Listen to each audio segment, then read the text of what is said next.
Hi hello. முருங்கைக்கீரையில் குழம்பு நான் வாரத்துக்கு 2 வாட்டியாச்சும் செஞ்சுருவேன். ஏன்னா முருங்கைக்கீரையில் அவ்வளோ பெனிஃபிட் இருக்கு. டயட்டிஷியன் படித்தனால மற்றவங்களுக்கு யூஸ் ஆகுதோ இல்லையோ, எனக்கு நல்லாவே யூஸ் ஆகுது. அவ்வளோ அயன் சத்து இருக்கு. கோல்டுக்கெலாம் ரொம்ப ரொம்ப நல்லது.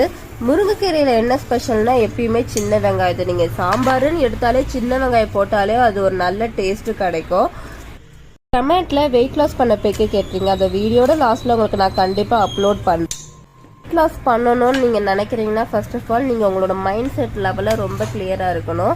அந்த காலத்தில் வந்து பார்த்தீங்கன்னா நிறைய சாப்பிடுவாங்க, அதுக்கேற்ற மாதிரி அவங்க வேலை பார்ப்பாங்க.